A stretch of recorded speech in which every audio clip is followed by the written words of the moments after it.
Hi అండి, మీ చీరకి కుచ్చులు వేయాలనుకుంటున్నారా? అయితే ఈ వీడియో చూసేయండి. కొన్ని చీరలకి కొంగు చివర నిలువు థ్రెడ్ ఉండి కొద్ది గ్యాప్తో కొద్దిగా అడ్డ థ్రెడ్ కూడా ఉంటుంది. ఈ నిలువు థ్రెడ్లోంచి కొద్దిగా 1 ఇంచు గ్యాప్తో అడ్డ థ్రెడ్ని కట్ చేసేయాలి. ఫస్ట్ ఆఫ్ ఆల్ కటింగ్ చేయాలి.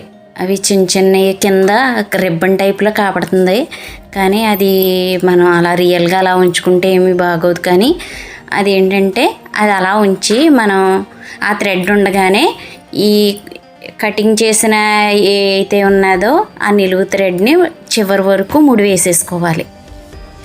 ఆ ముడి వేసేసిన తర్వాత కింద థ్రెడ్ ఉంటుంది కదా, అది మనం మొత్తం అన్నిటికీ ముడి వేసేసుకున్న తర్వాత ఆ థ్రెడ్ను పిన్నీస్తోని ఆ థ్రెడ్ కిందకి లాగేసుకోవాలి. ఆ రిబ్బన్ ముక్కని చుట్టూ మిలికి పెట్టి ఫింగర్ నుంచి ముడి లాగాలి. అలా మొత్తం అన్నీ చేయాలి. ఇలా కటింగ్ చేసిన ప్రతి రిబ్బన్ పీస్ని జాగ్రత్తగా ఒక్కొక్క ముడి మొత్తం అన్ని రిబ్బన్స్ వేసుకుని రావాలి. చివరిన ఏదైతే రిబ్బన్లా ఉంది చూడండి, అది పిన్నీస్తో మెల్లగా నెమ్మదిగా అయితే తొలగించేయాలి. ఆ థ్రెడ్ని తీసేసిన తర్వాత ఆఖరిని మీరే చూడండి, చాలా నీట్గా వస్తుందండి. పైగా చాలా సులువుగా అయిపోతుంది అన్నమాట. శారీకి ఇలా కుచ్చులు వేసుకోవడం వల్ల శారీ చాలా నీట్గా కనబడుతుంది అన్నమాట. మంచి లుక్ కూడా ఉంటుంది.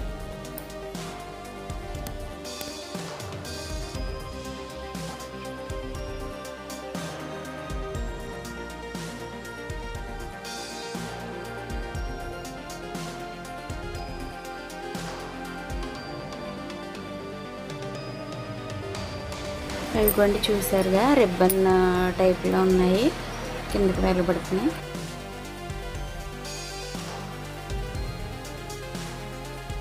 చివరిన రిబ్బన్లా ఉన్న థ్రెడ్ని మనం తీసేయాలన్నమాట. పిన్నీస్తో ఇలా అంటే వచ్చేస్తుందండి, చాలా సులువుగానే వచ్చేస్తుంది.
అంతేనండి, ఇదే విధంగా మొత్తం అన్నిటికి ముళ్ళు వేసుకొని థ్రెడ్ అయితే తీసేసుకోవాలి.